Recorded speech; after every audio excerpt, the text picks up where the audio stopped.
Licenciado Andrés Manuel López Obrador, compañeras y compañeros, la sola imagen de Felipe Calderón entregando el gobierno a Enrique Peña Nieto sintetiza todo: continuidad neoliberal, retroceso político, fraude electoral, engaño del cambio prometido, traición del PAN a la democracia, el poder de un PRI que nunca se fue y la existencia del verdadero partido gobernante que es el PRIAN.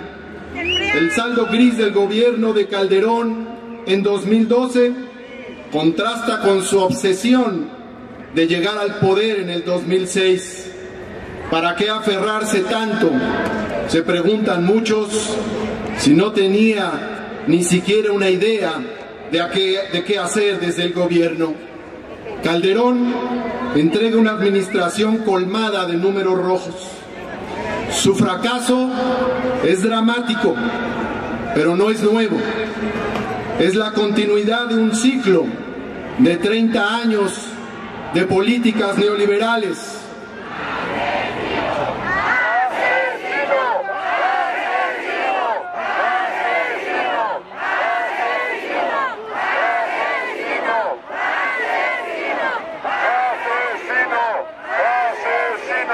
Es la continuidad de un ciclo de 30 años de políticas neoliberales a las que llegó la hora de someter a un severo juicio social. El PRI entregó el gobierno al PAN en el 2000 para garantizar la continuidad de su proyecto económico y social. El PAN entrega hoy el gobierno al PRI para evitar el cambio. Nunca hubo cambio con el PAN, solo continuidad. Son 30 años de neoliberalismo. Tienen ya esos tecnócratas en el poder lo que duró la dictadura de Porfirio Díaz. Y los saldos son terribles. El crecimiento por persona anual en estos años fue de 0.3%. La economía creció de 1940 a 82, más de 6% anual. Y en los 30 años de neoliberalismo, ni siquiera llegó al 2% anual. El salario perdió de 1976 a la fecha el 78% de su poder adquisitivo. O sea que si se hubiera estancado, el salario mínimo sería ahora de 6.700 pesos. Y no de 1.600. Medio millón de mexicanos se van a Estados Unidos cada año y el Tratado de Libre Comercio aceleró esta tendencia. 80% de la población se encuentra en pobreza o carencia, según las cifras federales, de acuerdo a las cuales solo el 19.3% de la población puede considerarse como no pobre. El pago por hora en Alemania rebasa los $16 y en México no llega a los $2. Al día de hoy, la tragedia cultural y educativa del neoliberalismo en México es brutal. En Alemania el 90% de los jóvenes va a la universidad. En Argentina el 62%. En Corea el 50%. En Perú, el 33%. Y en México, solo el 25% de los jóvenes puede acceder a la universidad, que es la misma cifra de hace 30 años. Al día de hoy, 2/3 partes de los mexicanos nunca han ido en su vida a ver una obra de teatro. El 60% nunca ha entrado a una librería. El 86% nunca ha podido acceder a una exposición de artes plásticas y el 91% nunca ha ido a escuchar a una sala un concierto de música clásica. De 150 países, México está en el lugar 103 en distribución de su riqueza en todo el mundo, a pesar de que es la 13ª economía del planeta. Si en los próximos 20 años la economía sigue creciendo al mismo ritmo, en el 2030 los mexicanos tendremos en promedio la cuarta parte del ingreso que hoy tienen los españoles. Y el declive continúa. Nada más en los 2 últimos años, los hogares en México percibían 13,300 pesos al mes hace 2 años y ahora 11,600 pesos al mes. Con Calderón se generaron 5 millones de pobres más. Ellos son los que están anclados al pasado, a un discurso que ya es viejo, que dura 30 años. Son los promotores de ideas neoliberales económicas fallidas. Y el futuro de México definitivamente no depende de más reformas estructurales.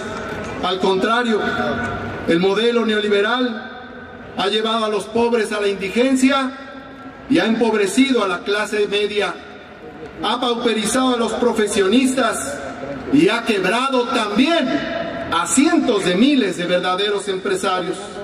No le sirve a México ese modelo. Urge cambiarlo. Pero al igual que Salinas, al igual que Fox, al igual que Calderón, Peña Nieto llega con su equipaje de reformas estructurales. No le importan los fracasos, no le importa la pobreza. A él y a los suyos nada los conmueve. Son mexicanicidas. Prefieren el fracaso de los mexicanos antes que cambiarle una coma a su modelo económico.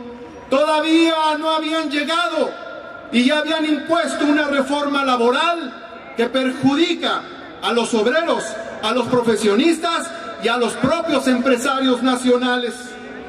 Ahora quieren privatizar Pemex, con lo cual el Estado perdería la principal fuente de recursos fiscales. ¿Y de dónde van a sacar los recursos que se pierdan? Aumentando los impuestos, pasando el IVA del 16 al 22% y extendiéndolo a medicinas y alimentos. O sea, en los hechos, trasladando la riqueza de los mexicanos a las compañías extranjeras, con el resultado de más desigualdad y más estancamiento. Por eso el fraude del 88, los acontecimientos trágicos del 94, la alternancia en el 2000, el fraude del 2006 y la compra de la presidencia en el 2012, para mantener un modelo que beneficia a una porción reducida e infinitesimal de los mexicanos. Por eso compraron la presidencia. Por eso el PRI promueve un pacto para poder privatizar Pemex con el menor costo posible. Por ahí, sin embargo, no hay acuerdo, sino desacuerdo nacional, porque privatizar Pemex divide a los mexicanos y aumentar los impuestos a la gente, especialmente a las clases medias y a las clases populares, lo divide también aún más. No tenemos otra opción más que luchar.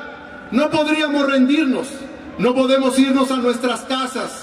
No, tenemos la obligación ética, política, histórica de luchar, y por eso la importancia de Morena como fuerza emergente, alternativa e independiente del poder, como fuerza que se basa en la gente y que tiene su poder en la población.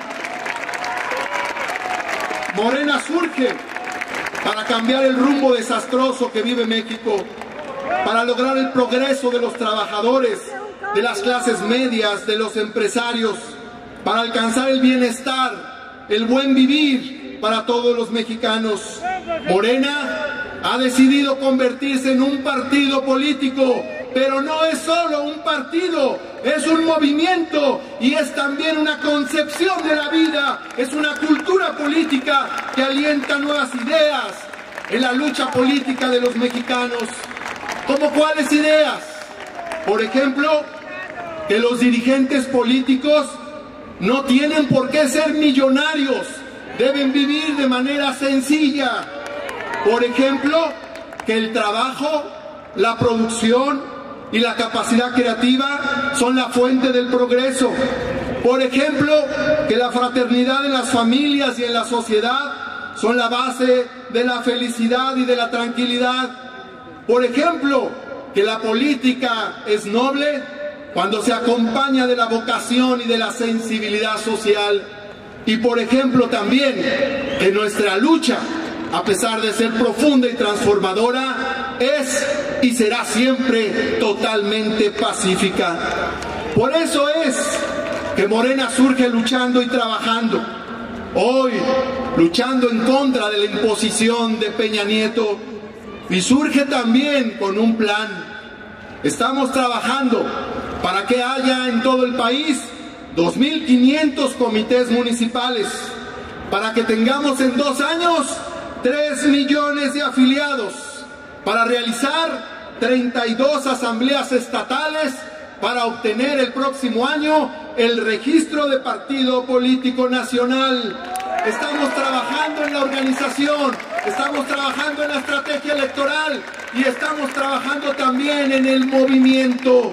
Por eso tenemos claro que cuando quieran privatizar Pemex, saldremos a las calles a luchar, porque no nos vamos a dejar. Cuando quieran aumentarle los impuestos a la gente, especialmente el IVA, saldremos a luchar y a defender a la gente.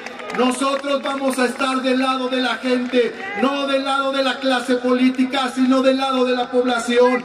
Y por eso nuestra lucha, además de la cuestión política y electoral, incluye convocar a la gente para los amparos contra la reforma laboral, incluye convocar a la gente para defendernos por tarifas eléctricas justas y estar del lado de todos los movimientos sociales, de los mineros, electricistas, de todos los movimientos sociales, tanto de trabajadores como de profesionistas y de todos los sectores de la sociedad.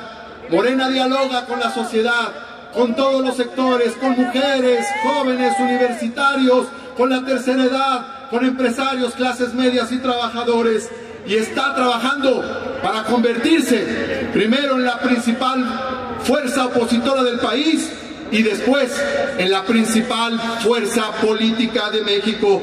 Vamos trabajando para cambiar este país, para transformarlo, porque más tarde que temprano la razón y la mayoría triunfarán. ¡Que viva Morena! ¡Que viva Andrés Manuel López Obrador! ¡Que viva México! Gracias.